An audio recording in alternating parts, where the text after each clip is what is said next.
This is a video about angst. So many of you will know that I'm a progressive, not a liberal. That word is actually more taboo than communist nowadays. It's funny how things change and yet stay the same. Anyway, so Eddie as a progressive, what the fuck does that mean? Well, to me it means being a liberal but without all the dogma. I support human progress, compassion, empathy, you know, all those hippie ideas. However, unlike a quote-unquote liberal, I do not subscribe to any established political ideology or school of thought. The reason for that is that I have in fact reached the age of reason. That's code for not believing everything my side says just because they're on my side. You know, being able to think properly. The angst I refer to came to me the other day while reading an article on BuzzFeed. I say reading, but really it was just a bloody good effort to read what passes for journalism these days. I have never in my life read a collection of writings more bourgeois or more pandering than the output of that site. It's so one-sided, so art school, so East Coast liberal that even I, someone who identifies as a progressive, I just can't fucking handle it. I literally can't stand it. Here's the problem. Its worldview is as myopic, as biased, and as dogmatic as Fox News. It's like we've descended into idiocracy, with both sides ignorantly throwing shit at each other while totally convinced of our own solemn rightness. It's getting close to what I truly believe is actually evil, theocracy. What 10 women learned wearing a hijab for the first time is an approximation of one article I read. You can imagine my surprise when the article wasn't just 2 words long. Surely a curt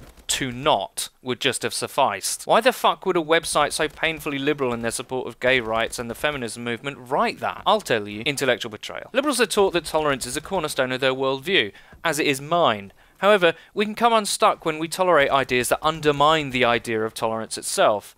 Hang on, Ed, when did you turn into Nigel Farage? I didn't, but I believe in honest and clear analysis of ideas. I'm also not opposed to the fact that not all the good ideas only come from the left. To believe so creates blind spots. The liberal blind spot is tolerance. Now, I'm an anti-theist. I believe that prescribing to a fixed, non-evolving way of thinking is not logical and actually harmful. So that's religion gone then. Oh, and political ideology. Outlets like BuzzFeed and Fox News give people information that just reaffirms their already existing beliefs. In doing so, they teach an entire generation to accept polarization. My angst comes from knowing that most of my learning has been done by listening to people who don't actually agree with me. A proper thinker doesn't care about being right, only the truth. Later, fags!